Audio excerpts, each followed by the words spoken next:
So the whole point of doing the series really was to help people.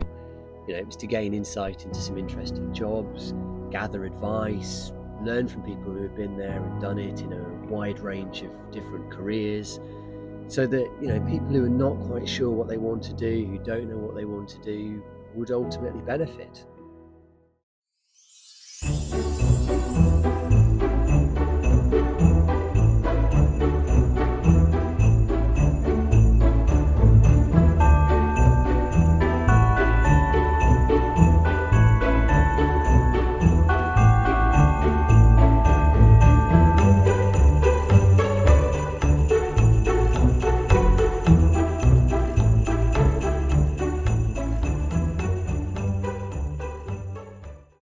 Hello. So this year, as you're probably aware, I've been meeting with people who do some really interesting, unusual, creative jobs. These people have got careers that are a little bit unusual, and I wanted to let you know about some of the big lessons that I've learned from them. So lesson number 1, a hobby or pastime can become a career, but don't force it. Just enjoy it, embrace what you love about it, and you never know quite what might happen. I'm over here. So, Fiona works at the Falconry Centre in Worcestershire, and I spoke to her about her path into handling birds of prey for a living. it starts off, I finished uni, I had no idea what to do with myself. I'd had 6 months completely unemployed. I just couldn't get work. Even McDonald's didn't want me. And I was like, I don't know what to do with my life. And to cheer myself up, I bought myself a Groupon voucher. It was £19 for 2 hours falconry, and it was just a random thing I clicked on. And when I did it, I just thought, oh my god, this is the best thing I've ever done. And I didn't even know it was the thing. Just go for it. Just ask. It's never too late to change your mind. I did a psychology sociology degree. I have been in so many different sectors. As I've done retail, I've done customer service, I've done faults, I've done telecoms, teaching, and none of them really sat with me. I didn't sit in a job for more than 18 months before here, and I always used to just do this on the side. And then I thought to myself one day, like, why? This is the thing I love the most. Send those emails. Like, the worst thing you're going to get is a no. Just send somebody else an email. Just keep trying. It is possible. So the second lesson comes from my interview with Alan Smith, the published author and creator of the Weeping Bank Ghost Stories project. Now, he knew he loved reading and wanted to write from a really early age. So when I left primary school and started in secondary school, the last thing I did before I left was I wrote a completely fictional story about an adventure weekend that we'd had in our final year, and I left it at the school for her to read, not thinking I'd ever hear anything more about it. And when I started at secondary school, through a friend of mine who lived close to the school, the book was returned to me, and in the back of it she'd written this lovely little message that basically said, don't give up on this writing, you never know where it'll lead you. Lesson number 2 is that whatever you're interested in, the formal academic route is not the only path on offer, and there are many routes available. In Alan's case, he wanted to retain his love for writing and use his life experience as inspiration for his creativity. Because if you've made that decision that you want to become a writer, there isn't a clear path to take. So the obvious thing to do is to go to university and carry on your English studies, and then you could potentially move into a master's in creative writing or something like that. But I had an absolute fear of doing that, which goes back to what we've talked about earlier. It was that level of study and critique was really starting to derail my sort of dreams of becoming a writer and putting me off reading in a way that I hadn't expected. So I made some decisions to not pursue that. I was thinking, well, if it's going to happen, I think it will just naturally evolve. I don't necessarily feel like I've got to have reached such a standard that I go to Oxford or Cambridge and that's my only path into writing. I had enough of school, I'd had enough of being in academia, and I just wanted to clear my head, I think, of all of that and rediscover things that I'd enjoyed. For example, reading for pleasure, just that joy of going into the library or a bookshop and choosing what whatever I liked off the shelf and reading that, as opposed to you've got to read XYZ text. So I really enjoyed that. I did some very practical work. I worked for some garden centres and some landscaping firms, and met some incredible people. All these different stories that you're hearing, and as a writer, you don't realise what you're absorbing all the time. Not just somebody's stories that they're telling you, but their mannerisms and different parts of their personality that you think, oh, I really like that. I like the way they say that particular phrase, or So it certainly helps in life when you have a connection with people. You have an empathy and an understanding of what makes people tick. And this really came across well when I interviewed Tom, who's a personal trainer based in Brierley Hill.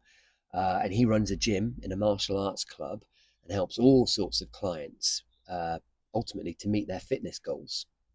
It's interesting because when we first came in here, there was obviously boxing back here, being an MMA unit, but we brought, a few dumbbells and a few barbells in, and she's added a few bits in as well. She brought the Smith machine in and stuff like that.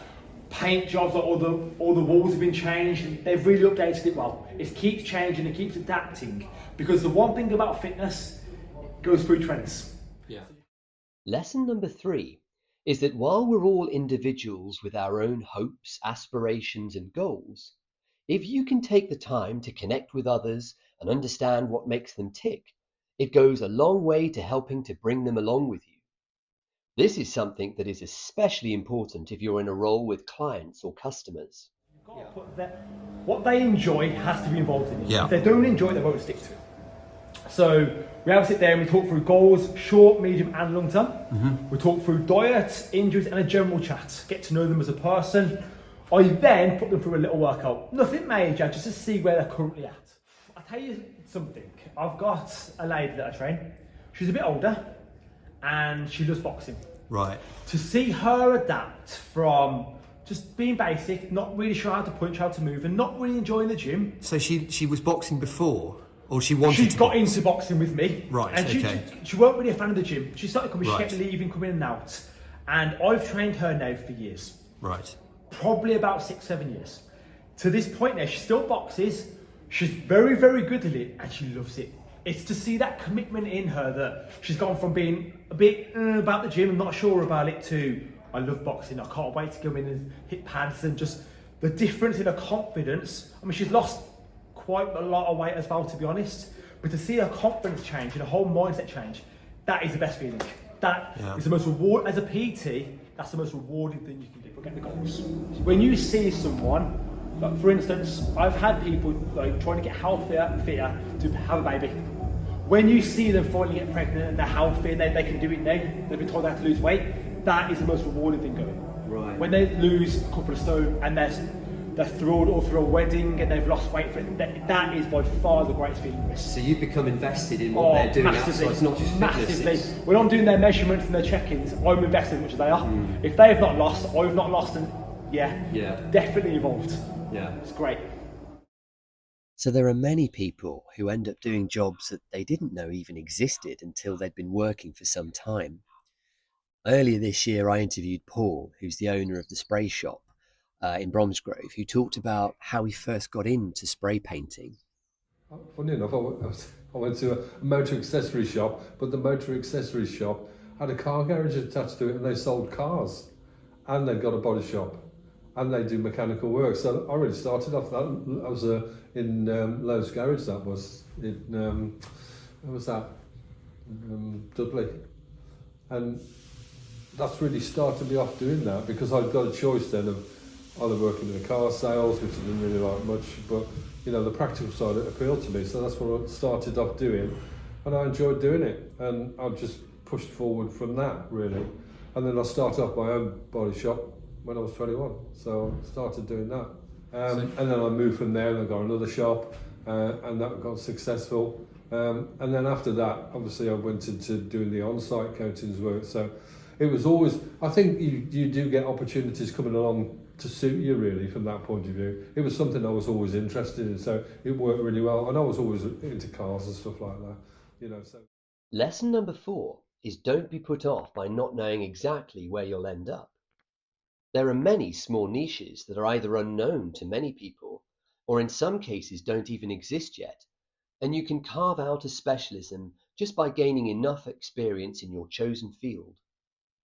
Paul started out in a car body repair shop, but he's now handling all sorts of specialist paint and working on some amazing projects.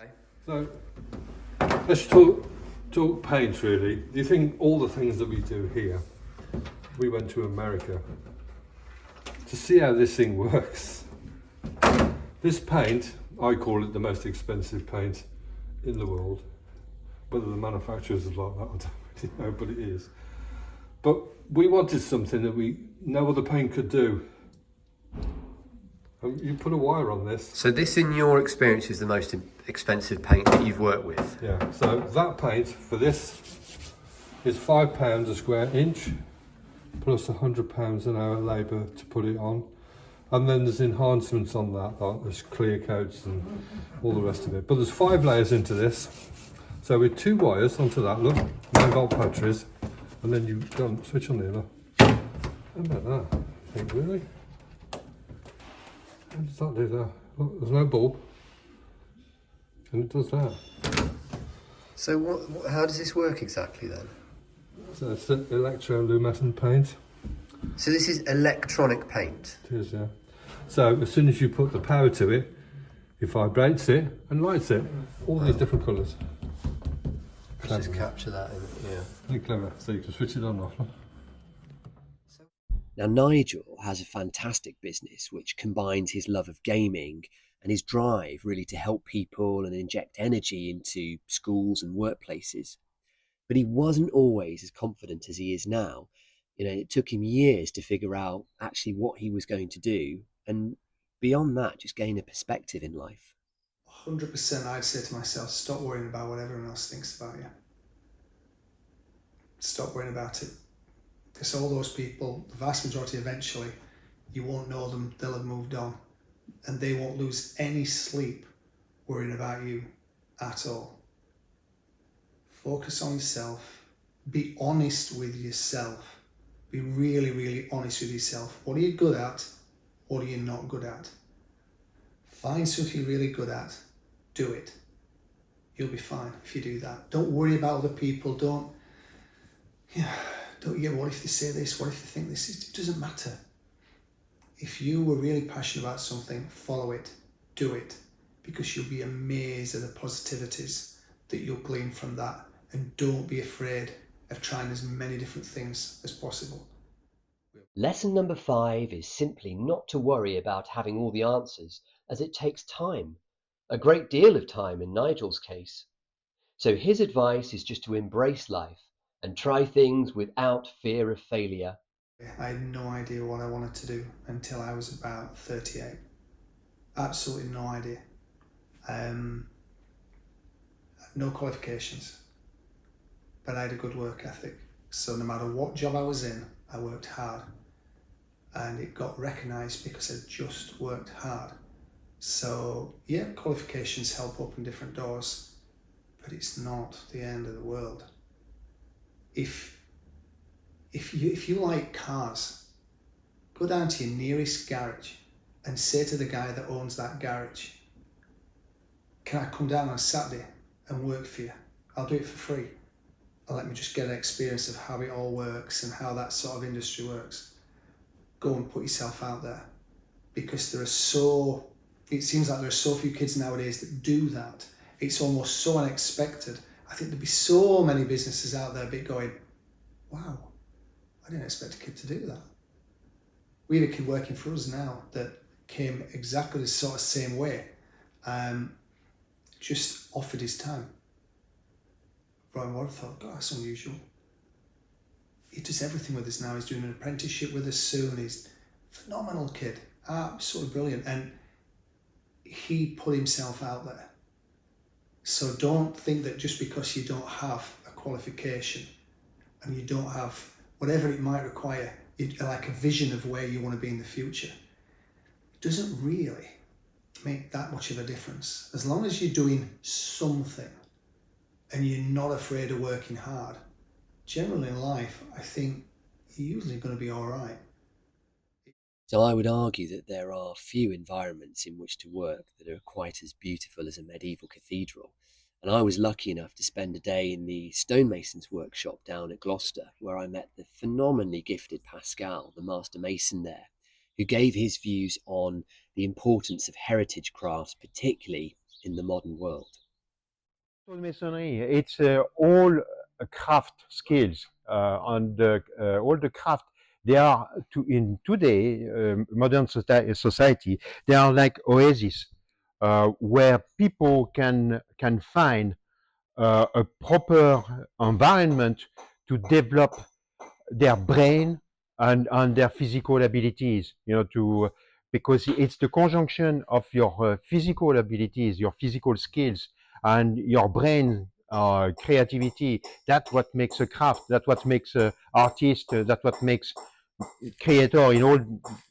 So sport people actually, if you want to be a Zidane or a Messi, I'm not particularly a sport fan, but if you want to be a Lionel Messi or a Zinedine Zidane, you need to have good brain too and outstanding physical abilities. So that's another oasis where people can develop that unique marriage between the brain and the body. And I think a lot of people miss that. To have the possibility to have a harmonious development with their body and their brain. Lesson number 6 is the most straightforward and yet perhaps the most important of all. Follow your passions, as life is too short not to do what makes you happy. Always to follow their heart and what is inspire them. That's the most important advice I could give anyone. Whatever it is, follow your heart, and do not listen to the brains of others. Oh no, if you want a career and if you want, if you want to be able to pay your mortgage, fuck the mortgage. When it comes to that, and you need a house for your family and so on, you'll deal with that. But never consider that. Never, ever. Consider your heart first. And your guts and your heart. And now we know that actually there are brain cells in our gut too. So follow your gut. So some fantastic clips there from some really brilliant people. I'm going to be recording more creative career episodes, which you'll get for free if you subscribe to my channel. In the meantime, there are links to all 6 of the first episodes in the description of this video. And do remember to pass on to anyone you know at any stage who's looking for career advice themselves. Until then, thanks for watching, and let me know if you have any questions or comments.